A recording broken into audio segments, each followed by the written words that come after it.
Hello, magandang gabi po. Meron po tayo ngayong expose. Ito naman ay obligado talaga ako na isiwalat ito. Ito susumbong sa mga mamamayan. Alam mo ba kung bakit? Lumayo muna tayo sa politika.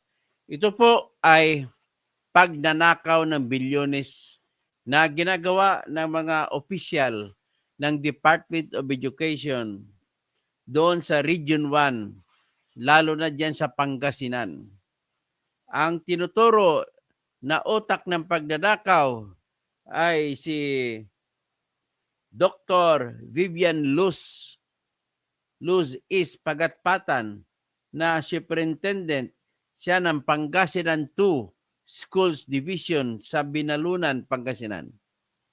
Ang kanyang kasabwat, si Regional Director Dr. Tolentino Aquino.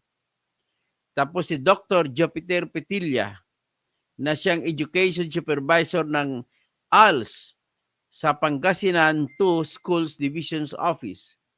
Kasama nila sa sindikato si Mrs. Delia Hofana Patalud na siyang District Supervisor sa San Fabian 2 District Office sa San Fabian, Pangasinan. Kasama rin to sa diskarte si Mr. Windel Rasi H. Patalud, teacher at saka anak ni Mrs. Delia Hofana Patalud. At kasama rin si Miss Roverlyn Castro Nuevo, teacher sa San Fabian Integrated School. At saka si Mark Lester Angeles, Chief Executive Officer ng Kingsville Academy, Umingan, Pangasinan, at Kingsville Advanced School System sa Tayug, Pangasinan. Bago ang lahat, ito po si Dr. Engineer Toto Kausing at naglilingkod sa bayan sa pamamagitan ng pagsisiwalat o pagbibigay alam sa publiko yung mga pagnanakaw na nangyayari sa ating bayan. Bago ang lahat, nais ko kayong imbitahan na sana mag-like yung mga baguhan dito, mag-like, mag-subscribe at yung mga hindi pa mag-imbita kayo ng inyong mga kamag-anak na mag-like sa ating programa para naman madagdagan po ang ating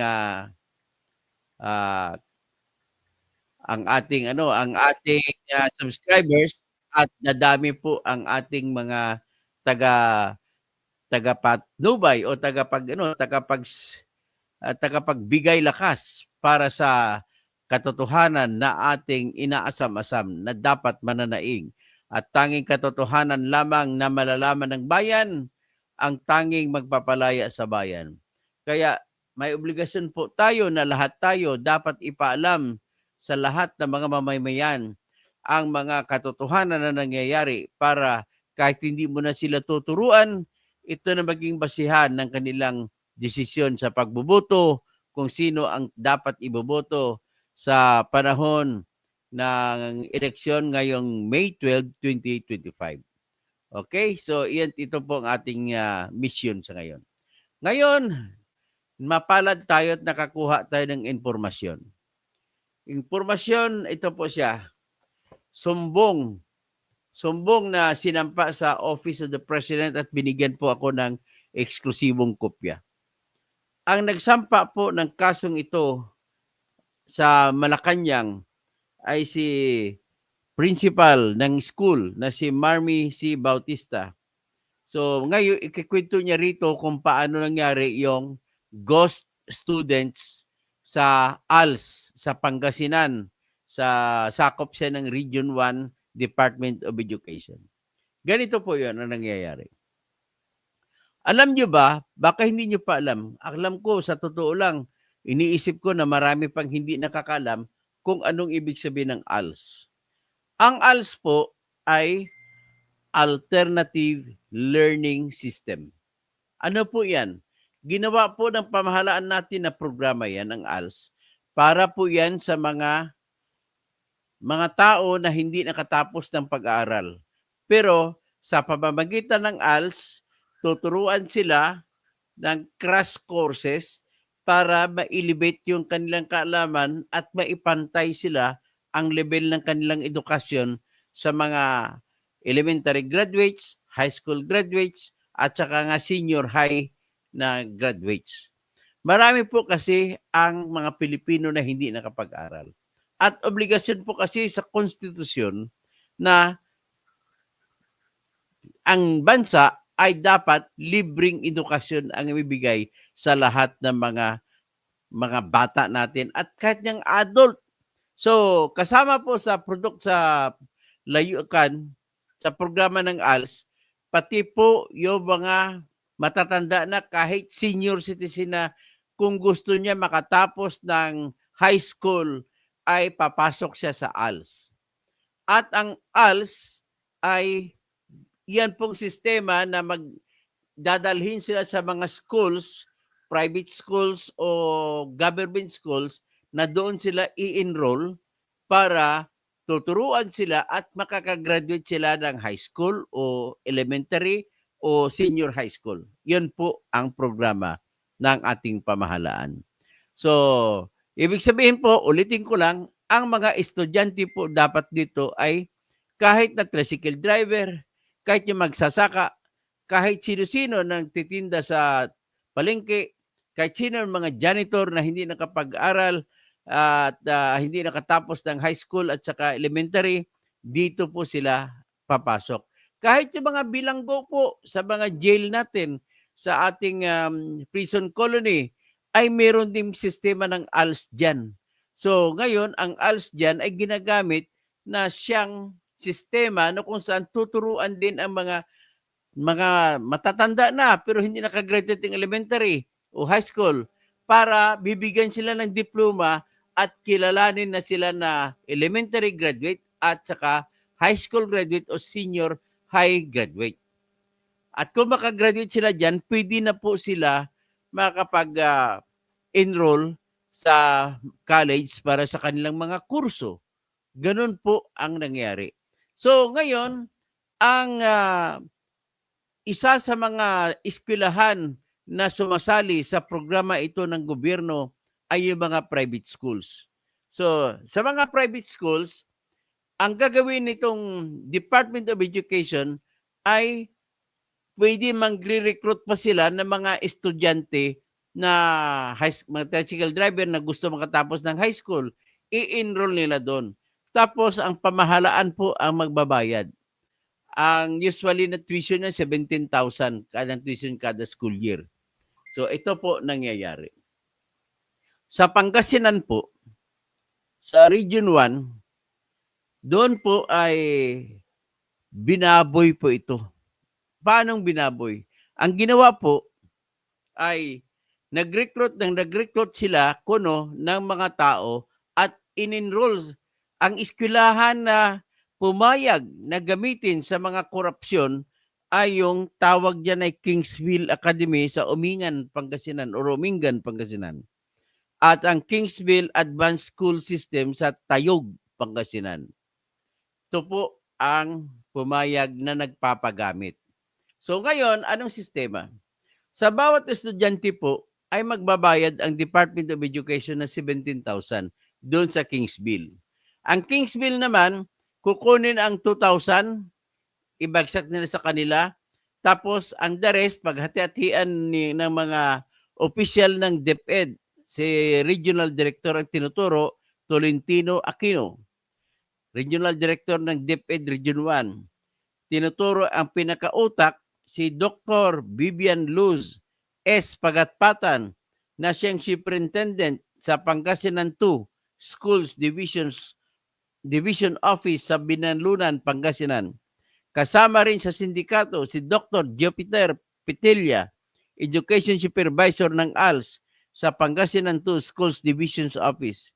Kasama rin dyan si Mr. Windel Rasi Patalud na siyang teacher pero anak siya ni Mrs. Delia Hopana Patalud na kasama din sa sindikato at district supervisor siya dapat ng San Fabian 2 District Office sa San Fabian, Pangasinan.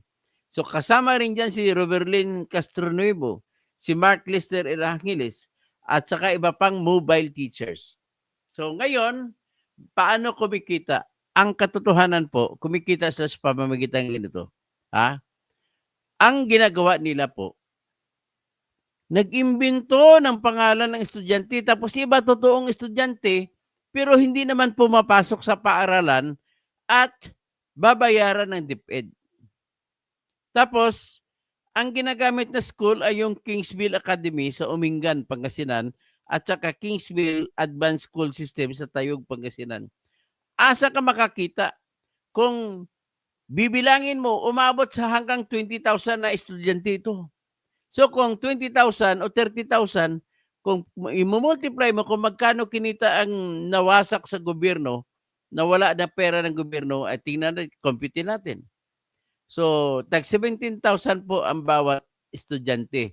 If fake students, so 17,000 na kinikita, 17,000 times, mabot pa daw 20,000 students na peke. So, ang kinita, 340 million kada taon. Ganun po. Ganun po. Katindi. So, ang mga estudyante, ulitin ko lang, nilista, pero mga fake students sila.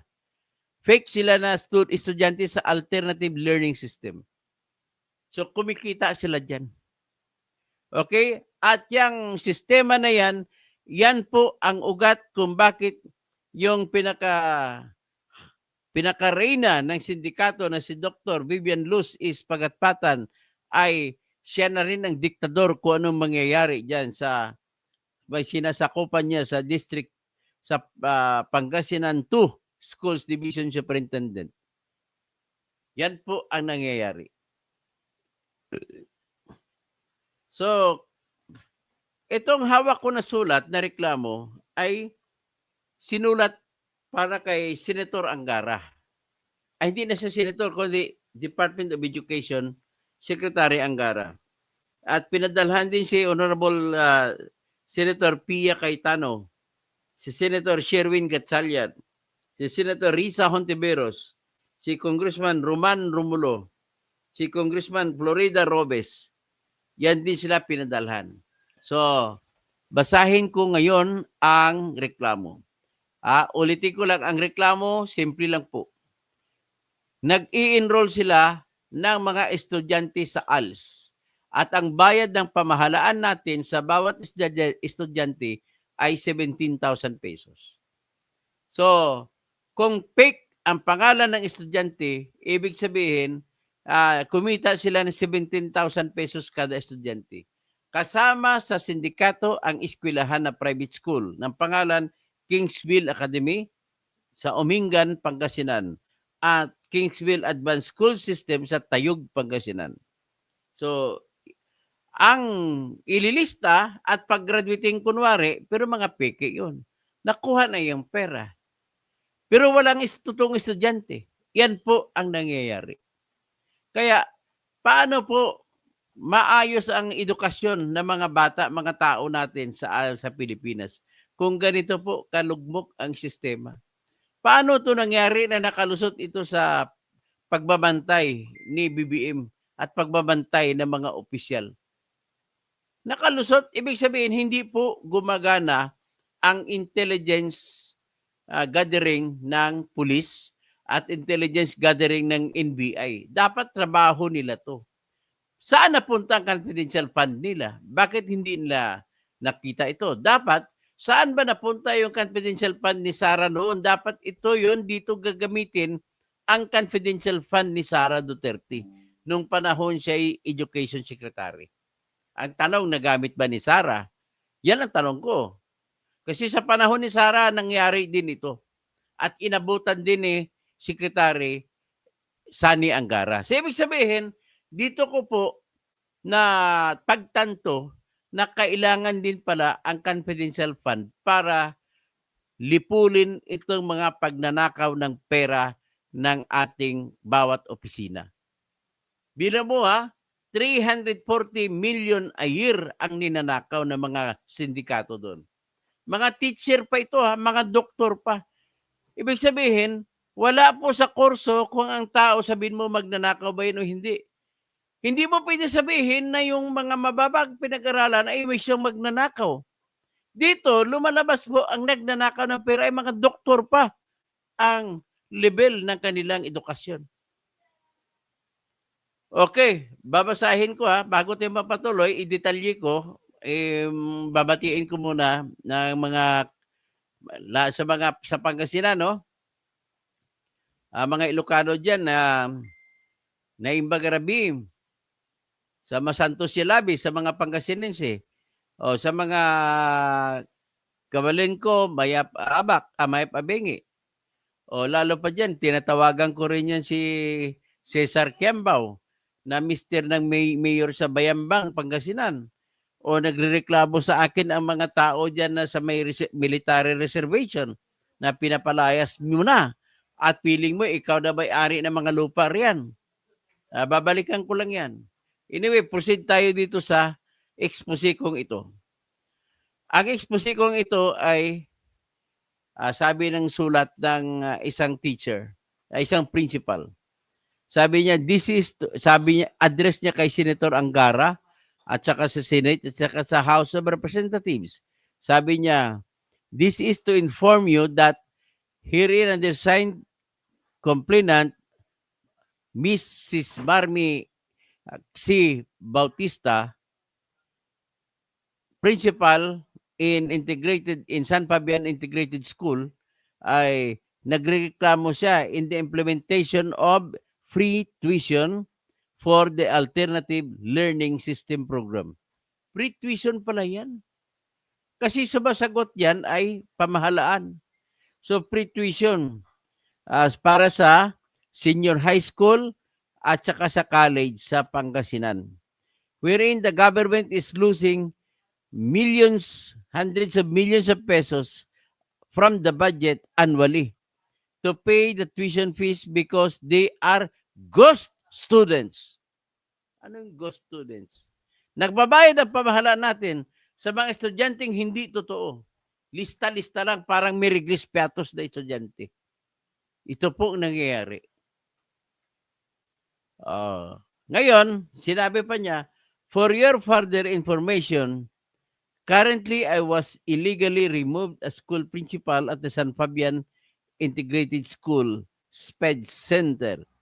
I am a former monitoring officer of the ALS teachers at the San Fabian 1 Schools District Office, and I also serve as former ALS teacher. Hence, I have extensive knowledge of the operation of the syndicate. Okay? O ngayon, alam na ninyo, dapat buwagin ito, ipapadala ko itong reklamong ito sa National Bureau of Investigation. The above-mentioned personalities have already enrolled ghost students in junior high school, senior high school, and college, numbering more than 3,000 in 2021. So 2021, sa kanyang pagkakaalam lamang, ang kanyang nasasakupan, 3,000 students noong 2021. So panahon ito ay panahon pa ni Duterte. At si Leonor Briones ang secretary ng Department of Education. So 2021, so 3,000 times 17,000 ang kinita nila, kinikback nila. Times 3,000. So 51 million ang kinita nila 2021. So sa 2022, another 3,000, 51 million din. So sa 2023, 4,000. So tingnan natin. 4,000 times 17,000. So ito po, 68 million po ang nawala sa kaba ng bayan na hindi naman po totoo. So yan po ang katotohanan na ninanakaw lamang ng mga opisyal ng bayan natin ang pera kapag hindi nababantayan. So paano mo susupilin ang mga ganito? Dito mo na yun ngayon magagamit ang tinatawag na confidential fund sana kung ginagamit. So sinasabi dito, Kingsville Academy Umingan Incorporated, based in Umingan, Pangasinan, and Kingsville Advanced School Systems are the only favorite schools of the mobile and monitoring teachers of the ALS in Pangasinan what? Schools Divisions Office. Pangasinan 2, Schools Divisions Office. So, ibig sabihin, buong Pangasinan, hindi lang Pangasinan 2, pati Pangasinan 1. Ordoneta City Schools Divisions Office, San Carlos City Schools Divisions Office, and other schools in the Ilocos region. Big sabihin, sa buong Ilocos region, kung saan ang galing ang ating presidente, ay maraming mga anomalya nangyayari diyan sa ALS, sa mga fake students. So ginawa ng mga fake students ng mga Ilocano at Pangasinense. Yun dito, hindi totoong estudyante ito. Kinukuha labang nila ang pera ng pamahalaan. Sabi ni Marmy Bautista, in my observation and my estimate, around 60% of the allocated funds in Region 1 intended for the program is being utilized and pocketed by the above-mentioned personalities in connivance with the management of Kingsville Academy Umingan Incorporated and Kingsville Advanced School Systems in Tayog, Pangasinan since 2021 up to this present year of 2025. Last year, I discovered that majority of the enrolled ALS students in junior, senior, and college at the Kingsville Academy Umingan in Umingan, Pangasinan, and Kingsville Advanced School Systems in Tayog, Pangasinan, are residents from Pangasinan, Baguio City, and La Union. And I was one of the first who denounced this anomaly, and I have already started investigating this anomaly.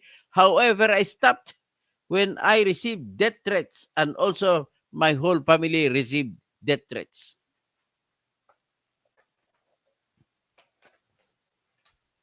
So that when I started collecting my evidences, sabi ni Mrs. Marmy Bautista, the monitoring and mobile teachers of the ALS in San Fabian, Pangasinan, stopped their communications and refused to talk to me anymore para itago ang katotohanan. Hindi na kinakausap si Marmy Bautista. Nabisto niya to dahil principal siya sa San Fabian Integrated School. At ang San Fabian Integrated School, isa rin po sa eskwelahan na ginagamit kung saan pinapasok ang mga fake students.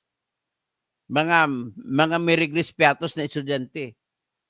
So when I confronted them, yung mga sindikato, on March 10, 2024, the mobile teachers told me that they were ordered by Dr. Tolentino Aquino, Dr. Vivian Luz Pagatpatan, Dr. Jupiter Pitilla, and Mrs. Delia Patalud to stop giving or releasing information to me about the number of the enrolled ALS students. Bakit hindi siya bibigyan? Siyang principal eh. Lahat kasi integrated school, kasamang elementary, kasamang high school, kasamang ALS. So integrated siya yung principal. Nagtataka siya nga ba't hindi sabi, yan po ang naging rason kung bakit pinapatanggal siya. At tinanggal talaga siya, hindi pinapatanggal, tinanggal na siya na principal sa San Fabian Integrated School. So that when Mrs. Patalud and Dr. Pagatpatan learned our confrontations on March 12, 2024, Mrs. Patalud sent a threatening chat message to me that something will happen to me and my companions if we will not stop investigating the anomaly in the enrollment of ALS. Because of my fear and advice of my family, I reported the same to the police station on March 13, 2024. A copy of the blotter is attached here to. At sige, siyempre, pati yung chat messages niya. Andun din, raiding. So since then, I was verbally instructed and debarred me anymore by Dr. Pagatpatan to monitor the report of the ALS mobile teachers in San Fabian, Pangasinan, and not to intervene anymore in their job and operations in the recruiting and enrolling ALS students. So ngayon, Ito pong dahilan kung bakit tinanggal siya diyan kasi nagrereklamo siya. Biro mo principal ka, pipirma ka sa mga nakawan. Ganun po nangyari. Kaya ayaw ni Mrs. Marmy Cabuñas Bautista. So what I did, sabi ni Mrs. Marmy Bautista, on April 4, 2024, I went to the Kingsville Academy, Umingan, incorporated in Umingan, Pangasinan, and Kingsville Advanced School System to get evidence. But the school principal, Maria Leonza Arbaluis, and school registrar, Lily Ann J. Pediglorio, told me that I have no right to intervene on behalf of the ALS program, ALS students in San Fabian, Pangasinan, because that was the instruction to them by Dr. Tolentino Aquino, Dr. Vivian Luz Pagatpatan, Dr. Petilla, and Mrs. Delia Patalud. That I was not able to collect evidence from the school. However, when I accidentally saw Mr. Jonathan Javier Hugo, one of the mobile teachers and coordinators of ALS in San Fabian, Pangasinan, he voluntarily gave me the list of 129 junior and senior high school students who are presently enrolled at Kingsville Academy, Umingan Incorporated. Pero mga fake students ito, mga ghost. So the copy of the list of the students, binigyan siya. At sa mga fake students ito at mga nag-affidavit pa siya. So, Mr. Hugo also on August 26, 2024, voluntarily executed a sworn affidavit confirming and attesting that the number of 80 heads or of the learners in grade 2 that he recruited, kita may estudyante pa pala ALS grade 2, ibig sabihin marami na matatanda na hindi marunong bumasa, that he recruited were enrolled by Mrs. Delia Patalud at the Kingsville Academy Incorporated in Umingan, Pangasinan without their consent, and it is illegal considering that they did not actually apply online when they enrolled in the school, which is one of the principal requirements in availing of the program. That all the enrolled ALS students are possessing fake requirements submitted by Mrs. Delia Patalud, which is considered as criminal acts. So Mr. Hugo also claimed that the ALS students are paying 17,000 pesos each at the Kingsville Academy, Umingan Incorporated, and Kingsville Advanced Schools, where the in charge in approving the release of funds is no other than Director Tolentino Aquino, and who is the Regional Director of the Department of Education in Region 1, with recommendation of Dr. Vivian Luz Pagatpatan and Dr. Jupiter Petilla. Please see attached copy of Mr. Hugo's affidavit. Nag-execute pa ng affidavit si Mr. Hugo, which he signed in front of newsman Jaime Aquino and subscribed before Notary Public Mark Hadison Tandok, Mark as Annex C. That another mobile teacher and ALS coordinator, Miss Jocelyn S. Edic, also in San Fabian, Pangasinan, submitted to me the list of her ALS students, numbering 104 students who are also enrolled in the Kingsville Academy, Umingan Incorporated, in Umingan, Pangasinan in the school year 2023-2024.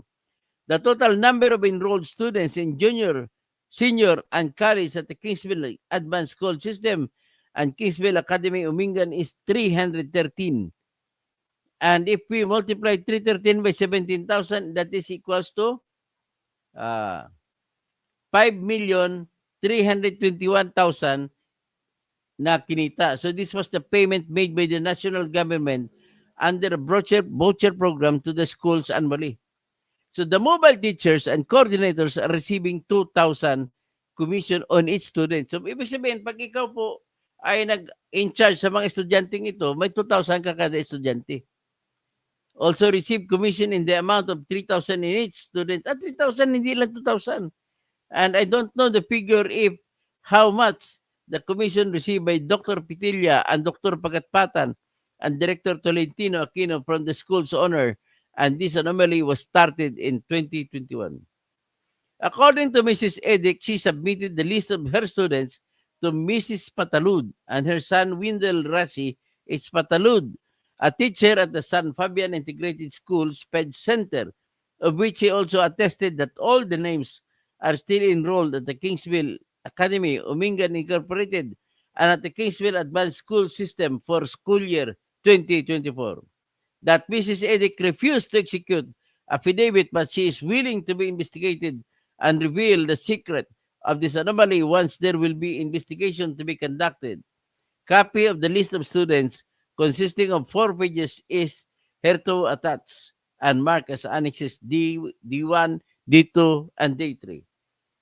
That one of the AL students, Anika May Sion Sirana, a resident of Barangay Torres Tukok in San Fabian, Pangasinan, executed a sinumpang salaysay confirming and attesting that she is presently enrolled at grade 12 senior high school at the Kingsville Academy, Umingan, this school year 2024 to 2025. She was enrolled there by Jonathan Malasin, another mobile teacher and ALS coordinator in San Fabian, Pangasinan, and recruiter of students who is directly reporting and submitting his report on ALS students to Mrs. Delia Patarot. According to Anika May, she didn't really wanted to be enrolled at the Kingsville Academy Umingan because of the distance, and aside from that, she don't also know where the school is located. She tried to enroll at the San Fabian National High School, senior high school, but she was told by the ELS coordinator in that school that they cannot accept her anymore because she already enrolled at the Kingsville Academy Umingan Incorporated without her consent. She was also told by Mr. Malasin to continue her study at the Kingsville Academy Umingan Incorporated because Mrs. Patalod do not agree to her transfer to the San Fabian National High School. So please see the attached copy of sinumpang salaysay of Anika May, executed in the presence of newsmen. Okay. So, yung iba, bukas ko na siguro i-justify. Ganito lang muna siguro, hanggang dyan na muna tayo. At least, nailabas ko na sa inyong board. Ang follow-up na lang natin dito kung anong nangyari. Kasi sinampa na ito sa Malacanang. Kung walang action si Boy BBM, ay di isiwalat natin. So anyway, yan po ang ating expose sa ngayon. Umabot po sa 300 plus million pesos ang kinikita kada taon mula sa ALS na syndicate. ALS Ghost Student Syndicate. Okay, tawag muna tayo. Si